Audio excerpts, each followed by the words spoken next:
Hello, this is James from Mode Lighting, and in this video we're going to be covering firmware updating.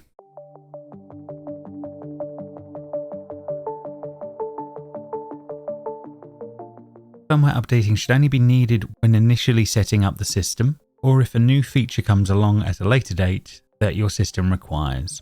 Otherwise, it should be fine on whatever version it currently is on. If the version you're currently on does not have the little plus symbol next to the eDIN up here when you log into the system, that means you're on original eDIN software, and this update process will not suffice. And please call Mode for assistance at that point. If you are on eDIN Plus, however, the update process is fairly straightforward.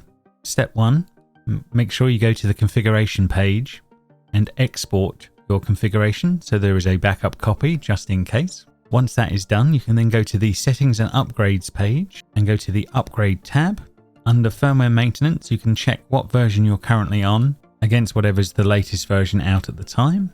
That's been probably downloaded from Mode Lighting.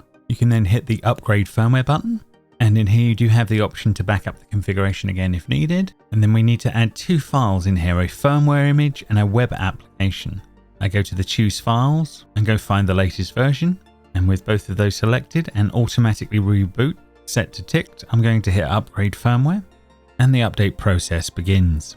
The MPU's little scrolling screen will probably be frozen at this point as it's uploading. You just need to wait around a minute before this will finish up. You will get another dialog that will say that the upgrade is completed and the system is rebooting. You have to wait another 30 seconds for this. And if everything has gone correct, you will eventually end up back on the Lighting Manager page. At this point, I go through to the Settings and Upgrades page, go to the Upgrade tab again, and just make sure that the new version I was expecting has been uploaded, both for the firmware and for the web editor. So at this point our MPU is up to date. However, our modules on site, like relays, IOs, UBCs, etc., they have not been updated at this point. And we're going to have to use a separate little piece of software for that. At the time of downloading the firmware, there would also have been a firmware updater application. The software will give me a little connection window, and I need to type in the correct IP address of the MPU that we're trying to talk through and hit OK. After a few moments, the software will have found all of the modules on site, as long as they are all on different addresses, and it'll be telling how many of these need updating. So from this basic page, we're going to hit Mode and change to the Advanced menu so we can see what's going on in a bit more detail. In this case, I can see that there are 3 items that have been found on the network, one being the MPU, which we updated earlier, and 2 modules that it's saying need updating.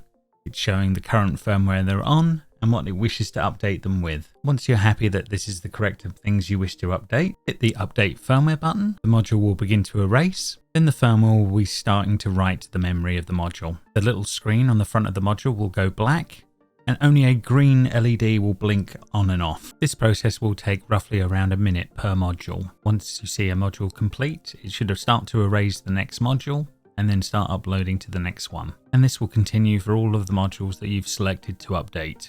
Once the process completes, I would wait for 30 seconds for all of the modules to reboot, and then do one last device search and make sure all of your modules have appeared in the list have the correct firmware in them. And at this point, your system should all be updated to the latest firmware. Thank you for listening, and please like and subscribe for more content.